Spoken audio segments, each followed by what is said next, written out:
चैत्र नवरात्रि 19 मार्च से शुरू हो रही है और आज हम आपको बहुत ही सरल तरीके से बताएंगे कि घट स्थापना का सही मुहूर्त, पूजा विधि और माँ दुर्गा के 9 स्वरूपों के रहस्य क्या है।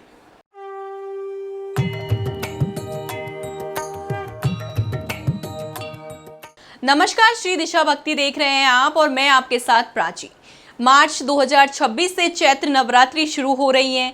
ये देवी शक्ति के 9 दिव्य रूपों की आराधना का पर्व है। ये सिर्फ एक त्योहार नहीं बल्कि आत्मशुद्धि, संकल्प और नई शुरुआत का अवसर भी है। 9 दिनों तक चलने वाला यह महापर्व 27 मार्च को रामनवमी के साथ पूरा होगा। इन दिनों में की गई साधना को विशेष फलदायी भी माना जाता है। घट स्थापना करने से पहले सबसे जरूरी है घर में एक स्वच्छ और पवित्र स्थान का चयन करना।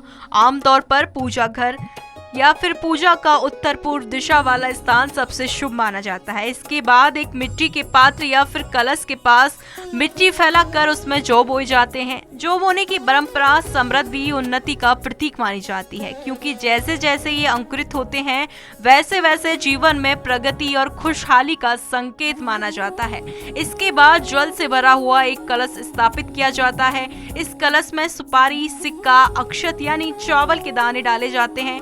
फिर कलश के ऊपर एक नारियल रखा जाता है, उसमें आम या फिर अशोक के पत्तों से उसे सजाया जाता है। यह पूरा कलश देवी शक्ति का प्रतीक माना जाता है। कलश स्थापना के बाद अखंड ज्योति जलाई जाती है। यह ज्योति नवरात्रि के 9 दिनों तक जलती रहती है। इसे देवी शक्ति की उपस्थिति का प्रतीक माना जाता है। इसके बाद श्रद्धा और मंत्रों के साथ माँ दुर्गा का आह्वान किया जाता है और नवरात्रि की पूजा विधिवत शुरू होती है। अब जानते हैं घट स्थापना का आध्यात्मिक महत्व क्या कहता है। धार्मिक मान्यताओं के अनुसार कलश को भगवान विष्णु का स्वरूप माना जाता है, जबकि उसमें भरा हुआ जल देवी शक्ति का प्रतीक होता है।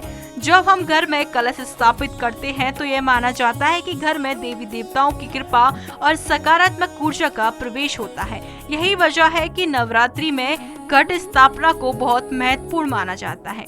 यह सिर्फ एक पूजा विधि नहीं बल्कि घर में सुख, समृद्धि और शांति और आध्यात्मिक ऊर्जा को आमंत्रित करने का एक प्रतीक माना जाता है। नवरात्रि के 9 दिनों में माँ दुर्गा के 9 स्वरूपों की पूजा की जाती है। पहले दिन माँ शैलपुत्री की पूजा होती है, जिन्हें शक्ति, स्थिरता का प्रतीक माना जाता है। दूसरे दिन ब्रह्मचारिणी की आराधना की जाती है, जो तप और त्याग का संदेश देती है। तीसरे दिन चंद्रघटा की पूजा होती है, जो साहस और शक्ति का प्रतीक है। चौथे दिन माँ कुसमंडा की पूजा की जाती है, जिन्हें सृष्टि की रचयिता माना जाता है। 5वें दिन माँ स्कंद माता की आराधना होती है और 6वें दिन माँ कात्यायनी और 7वें दिन माँ कालरात्रि की पूजा की जाती है। वहीं 8वें दिन माँ महागौरी और 9वें दिन सिद्धिदात्री की पूजा की जाती है। हर दिन का अपना महत्व, अपना रंग और अपना आध्यात्मिक संदेश होता है। नवरात्रि के दौरान भक्त उपवास रखते हैं, फलाहार करते हैं और दुर्गा सप्तशती का पाठ करते हैं। मान्यता है कि इन 9 दिनों में सच्चे मन से की गई प्रार्थना जीवन की बाधाओं को दूर करती है और सुख समृद्धि का मार्ग खोलती है। इन दिनों सात्विक भोजन, संयम और सकारात्मक विचारों का विशेष महत्व माना जाता है। जो लोग पूरे 9 दिन व्रत नहीं रख पाते, वे अष्टमी के दिन व्रत रखकर देवी की कृपा प्राप्त कर सकते हैं। नवरात्रि में कन्या पूजन का विशेष महत्व है।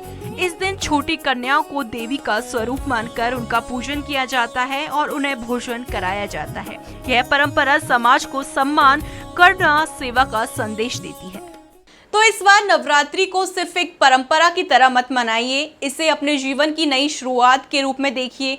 कलश स्थापना सही समय पर कीजिए, माँ के 9 रूपों की आराधना कीजिए और अपने भीतर की शक्ति को पहचानिए। याद रखिए, जब मन में विश्वास और घर में देवी का वास होता है, तब हर संकट छोटा और हर सपना संभव हो जाता है। 19 मार्च से शुरू हो रही इस दिव्य यात्रा के लिए तैयार हो जाइए। अगर आप चाहते हैं कि हम नवरात्रि के हर दिन का विशेष मंत्र या फिर हर रंग बताएं, तो इस वीडियो को लाइक करें, शेयर करें और फॉलो करें और ऐसी ही अपडेट्स के साथ देखते रहें श्री दिशा भक्ति।